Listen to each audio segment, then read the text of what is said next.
লেওড়া গুলো কান আর গাড়ির ফুটো খুলে শুনে না, বাড়ার বাল প্রতিবারের মতন এবারের পিকনিকে যেন কোনো পেঁয়াজি না দেখি। কি বলছিস কি ওরা? হ্যাঁ, আমরা কেন পেঁয়াজি করবো? লেওরা আমরা তো শুধু একটু মজা করবো। হ্যাঁ, বোকা চুদা তুই মেন বারো চুদা, জানিস তো লেওড়ার বাল প্রতিবার তোর এই মজার জন্যই পিকনিকের গাড় মারা যায়। তোর না অনেকদিন পর পিকনিকে যাচ্ছি, তাই এই পিকনিকে যেন কোনো গাড় পেঁয়াজি না দেখি বলে দিলাম। আরে পল্টুদা, তুমি অত রেগে যেও না। তুমি দেখো এবার আর পিকনিকে কোনো ক্যাচাল হবে না। না হলেই ভালো। আর হ্যাঁ, আর একটা কথা কান খুলে শুনে রাখ, এই পিকনিকটা হবে পুরোপুরি আমাদের পার্সোনাল পিকনিক। বারা সারাদিন শুধু মাল খাবো আর হই হই করবো। তাই কোনো চুদির ভাইয়ের ফ্যামিলির লোক যেন এই পিকনিকের কথা না জানে, কথাটা যেন মনে থাকে।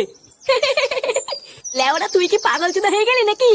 বাড়া আমরা একটু শান্তিতে মালমুল খাবো, এখানে ফ্যামিলি কি করবে? হ্যাঁ, বোতল খাবেন কি? এখন তো তুই আপনি এই পিকনিকের ব্যাপারে কেউ জানতে পারবে না। হ্যাঁ, আর সন্ধ্যায় সবাই টাকা পয়সা নিয়ে রাতে চলে আসবি। বারা মেনুতেই হবে রেডি করতে হবে। আচ্ছা পল্টুদা, ঠিক আছে।